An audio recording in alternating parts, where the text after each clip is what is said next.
You may have heard about the Bay Area sheriff caught up in a prostitution sting. The sheriff has said it was an innocent mistake. Last month in Las Vegas, San Mateo County Sheriff Greg Monks and the undersheriff were detained in the sweep of a brothel. Now, in the end, neither was arrested, but that's not where the story ends. Robert Lyles is in Redwood City tonight, and he's just back from Vegas. Robert? Well, Dana, the county's two top cops swept up in a federal prostitution sting. That's not only made national headlines, it has launched an internal investigation here in San Mateo County, and tonight that investigation reveals that the trip from Redwood City to Las Vegas cost taxpayers nearly $9,500. Most of that was spent on 11 county vehicles that a county supervisor tells us were in violation of county rules. And what's more, 54 county employees went along for that ride. Now, both the sheriff and the undersheriff say that they were innocently swept up in this sting, as you mentioned. So CBS 5 headed to Las Vegas, and here's what we found. It's not called Sin City by accident. Las Vegas offers almost everything for sale, and that includes sex. It's all about making money. A legal pound of flesh, if you will, state-sanctioned and advertised in towering neon. And the target audience? The throngs of tourists that flock here for as much a chance at Lady Luck as a chance at the ladies of the night. They're well known, and you give those girls, you give the company, the agency a call, and they'll send the girl, they give her a massage. But the vices of Vegas is not why Sheriff Greg Monks told the county he was heading to Vegas a couple of weeks ago. He and Undersheriff Carlos Bolanos took a caravan of 54 officers for a fitness relay race, a race that allegedly left Monks so sore the duo had to leave their upscale hotel on the Strip in search of a massage. Consider this. All of the major hotels on the Strip offer spas that include professional massages, but the sheriff and undersheriff bypassed all of these. Instead, sources tell us they hired a well-known Las Vegas limousine company outside their hotel. Undersheriff Bolanos admits they told the driver all they wanted was a massage.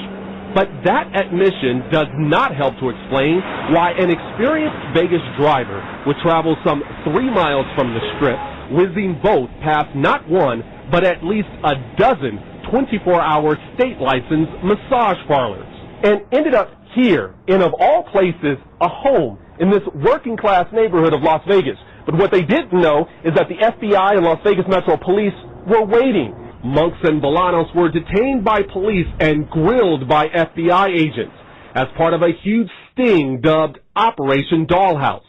25 undocumented women were busted, accused of prostitution, after agents swept through 8 private homes. It is outrageous, you know. It is outrageous. Outraged because the illegal brothel was next door, so she talked to us on condition of anonymity. Describe what the activity was like. Insane. Insane. I mean, cars 24/7. Illegal brothels are an open secret in Vegas, but depend on cab and limo drivers.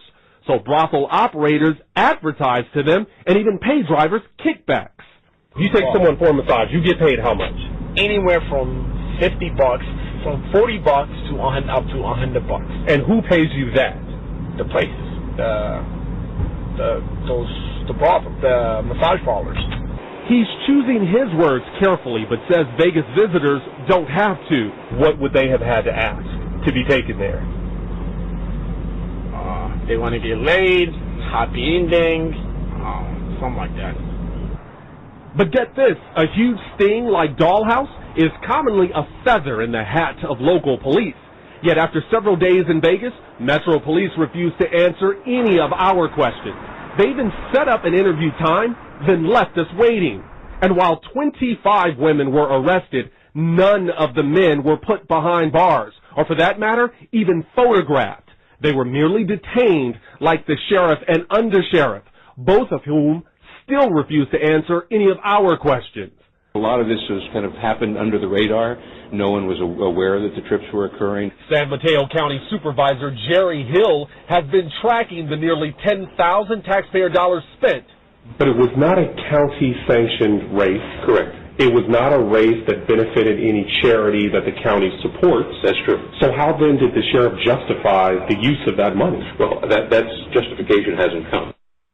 Now, this is not the first time that taxpayer dollars have paid for county employees to go to this relay race. Financial records show that over the past 3 years, some $16,000 were spent to send employees to Vegas for this race. Now, there is no word tonight on whether the sheriff or the undersheriff will face disciplinary actions, but the county supervisor says the sheriff will face some very tough financial questions at next month's board meeting. Dana? Very interesting. Robert Lyles, thank you very much.